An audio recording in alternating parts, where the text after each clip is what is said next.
દક્ષિણ કોરિયામાં એક મોટી દુર્ઘટના સર્જાઈ હોવાનું સામે આવ્યું છે. અહીંયા રવિવારે 181 લોકોને લઈ જતું વિમાન ક્રેશ થવા પામ્યું હતું, જેમાં 28 લોકોના મોત થયા હતા. તો લેન્ડિંગ દરમિયાન પ્લેન રનવે પરથી ઉતરી ગયું હતું, જેના કારણે મોટો અકસ્માત સર્જાયો હતો. તો એક અહેવાલ અનુસાર દક્ષિણ કોરિયાના મુહાન ઇન્ટરનેશનલ એરપોર્ટ પર એક પ્લેન રનવે પરથી સરકીને ક્રેશ થયું હતું, જેમાં 28 લોકોના મોત થયા હતા. તો અહેવાલમાં જણાવવામાં આવ્યું છે કે જેજુ એરનું વિમાન 175 મુસાફર અને 6 ફ્લાઇટ એટેન્ડન્ટને લઈને બેંકોકથી પરત ફરી રહ્યું હતું અને લેન્ડિંગ વખતે ક્રેશ થયું હતું.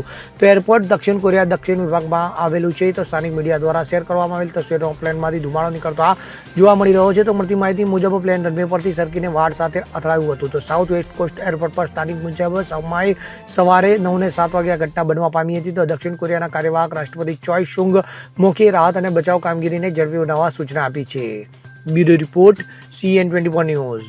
હવે જુઓ દેશ દુનિયાની તમામ ખબરો તમારી આંગળીના ટેરવે. ઉઠાવો મોબાઈલ અને ગૂગલ પ્લે સ્ટોર પરથી ડાઉનલોડ કરો અમારી CN24 ન્યૂઝ મોબાઈલ એપ.